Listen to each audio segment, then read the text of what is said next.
Hello Chem 1B, this is chapter 16, lecture video 10, and this is the last lecture video of the chapter, and we're going to be talking about acid strength and molecular structure. So why are weak acids weak acids? Why are strong acids stronger acids?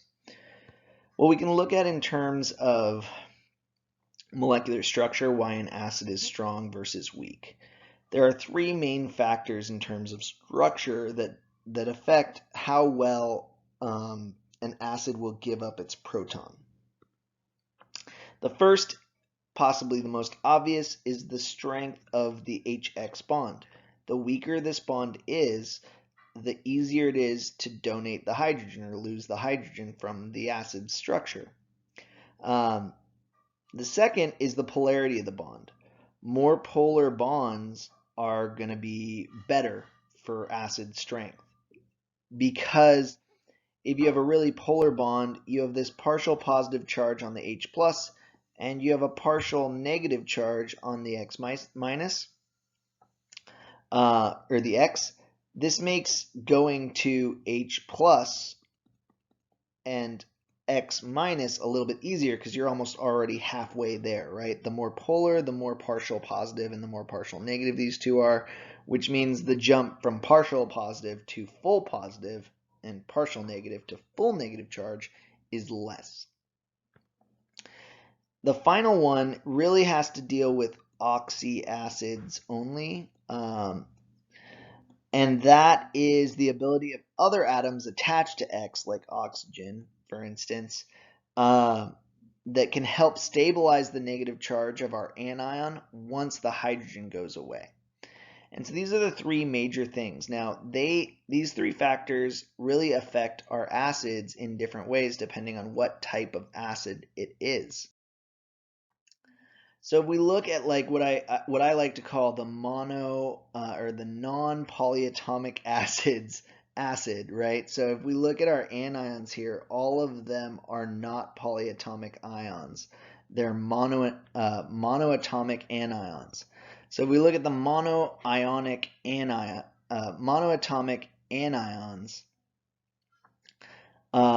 if we have an acid involving one of them, the H is directly attached to that anion, and we have two things that affect our acid strength.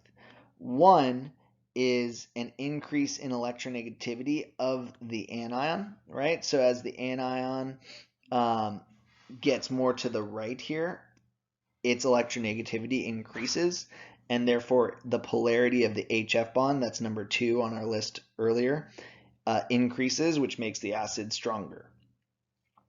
The second thing that affects this is going down the table. This causes a decrease in bond strength because as we go down the table, our size of our atoms increase. Well, H isn't getting any bigger, but the anion's getting bigger and bigger and bigger, which makes that X bond longer and longer and longer. And the longer the bond, the weaker it is. So as our anions go down the periodic table and to the right, this increases acid strength. So technically, like HI is a stronger acid than HBr. But I mean, they're both strong acids at that point, so they both ionize 100%. So it's kind of like not really at the same time just because they've reached the limit of strength, so to speak. So those are our rules. HF is kind of a weird, unique thing. It's almost like too much of a good thing. HF is so polar, it really doesn't want to give up its hydrogen, and it's a really short bond because F is one of the smallest atoms on the periodic table. So it has a really short bond, so it has a really high bond strength, and it's super polar, which actually pulls other water molecules to it. It's kind of an interesting case. It's still a weak acid though. But as we go down our table or to the right, we get stronger and stronger. So let's talk about oxyacids. Oxyacids follow different rules. And the reason why is because in all oxyacids, we have the hydrogen always attached to an oxygen. So this HX bond isn't changing between different oxyacids. It's always H attached to O. There are really two ways that oxyacids change in acid strength, and it's still based on structure. It's based on what element we have here as a Y, or how many oxygens are attached to it, right? We could have only one oxygen present, like so, or we could have 2 oxygens, or 3 oxygens, or 4 oxygens. Depending on how many oxygens you actually have different strengths of your acid. So the first one, let's talk about Y. Whatever Y is, the more electronegative it is, the stronger your acid will be. And we can see that here, right? This is where Y is changing, and that's it. So Y is Cl here. We have 10 to the negative 8 as our Ka. Then it becomes Br. Now it's 10 to the negative 9. Now it comes I. Now it's 10 to the negative 11. As we can see, our Ka is decreasing as we go down this list. And that's because the electronegativity of Y is decreasing. As electronegativity of our element here in our oxyacid increases, the acid becomes stronger. So, and this is because the Cl can better stabilize the negative charge that occurs when H leaves, right? We get H plus going away, and then we get O, Y, something, right? It could have all these O's, or it might have only one of them, whatever. The more electronegative this is, we get a negative charge here on this thing. It stabilizes it because it wants that negative charge more. So the more electronegative it is, the more stable our anion that we go to is. Now, that makes a big difference because it's more likely to split apart if the anion is stable by itself. If it's not very stable by itself, it's not going to want to get away from, it's not going to want to let that hydrogen go. So let's talk about how many oxygens there are. The more oxygens you have attached to Y, this element, the stronger your acid, right? So you can kind of see here with hypochlorous acid, we have a Ka of 2.9 times 10 to the negative 8. If I just add a single more oxygen here, we get 1.1 times 10 to the negative 2. That's a pretty substantial increase in strength. And if we add another one, we get a Ka of 1. And if we add a fourth one, we have a strong acid now. The reason why is, again, when this hydrogen goes away, the ability for this anion to be more stable is affected by how many oxygens there are. And the reasoning is because of the fact that we have more resonance structures. When this H goes away here, we have OCl. There are no resonance structures here that we can make of this anion. But if we have this one, we get OClO. We have 2 resonance structures here that we can make. The more resonance structures we have of a structure, the more stable it is. This is something you learned in Chem 1A. Here we have 3 O's, and we can move these double bonds around and stabilize that structure even more. And now we have 4. We have even more resonance structures. As we add O's, we get more resonance in our anion once the hydrogen goes away, and this creates a more stable anion. So again, if we look at methanol, the same thing. This is actually not very much acidic. If you look at the Ka, it's like 10 to the negative 16, so it technically kind of acts as an acid, but that's such a small value that we don't even typically consider it acidic. And the reason why, if we compare it to, I don't know, formic acid, these two look really similar.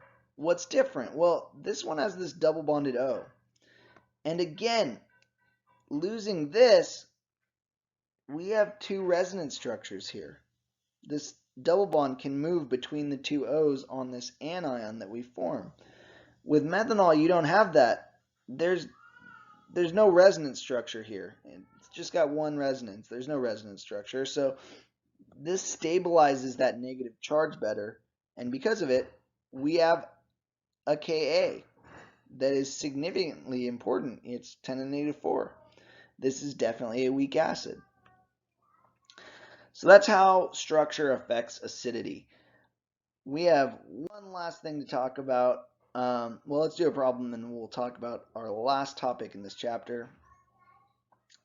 Let's select which of the 2 acids in each of these pairs is the stronger acid, right? So this one's kind of giving me because HI is a strong acid. So it by default is stronger than a weak acid. But according to our rules, right, HI is further to the right and further down than F. As far as I is more further to the right and down, that's our rules for this type of acid.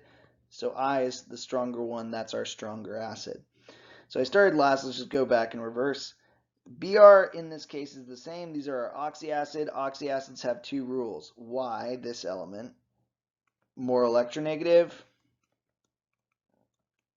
stronger it is. Well, they're both the same, so that doesn't help. The second rule is the more oxygens you have, the stronger the acid. Here's our stronger acid. It has 3 oxygens versus 1 oxygen. Here we have a scenario where both of these have the same number of oxygens, but we have different Y elements, right? We need to pick the one that is more electronegative. Phosphorus is more electronegative than arsenic, so phosphoric acid is going to be the stronger of these two pairs. All right, so I hope that helps. If you have any questions, as always, let me know. Okay, so the last slide in this chapter is Lewis acid base definitions. I saved it to the end because we don't really use it too much in this chapter, but it's kind of like an extended Bronsted-Lowry definition. Remember, Bronsted-Lowry is the acids are proton donors, the bases are proton acceptors. Now, one of the funky things here is that all Bronsted-Lowry acids are also Lewis acids, and all Bronsted-Lowry bases are Lewis bases. The reverse is not true. Not all Lewis acids are Bronsted-Lowry acids, and not all Lewis bases are Bronsted-Lowry bases.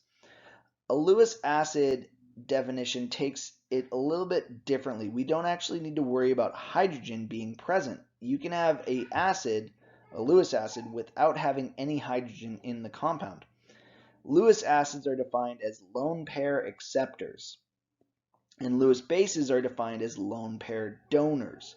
So if we look at something like H+, it's a Lewis acid because it accepts a lone pair from water. If we look at water, right, water is H2O, and it has these two lone pairs. If we have H+ here, this lone pair here attaches to H+ to form H3O+.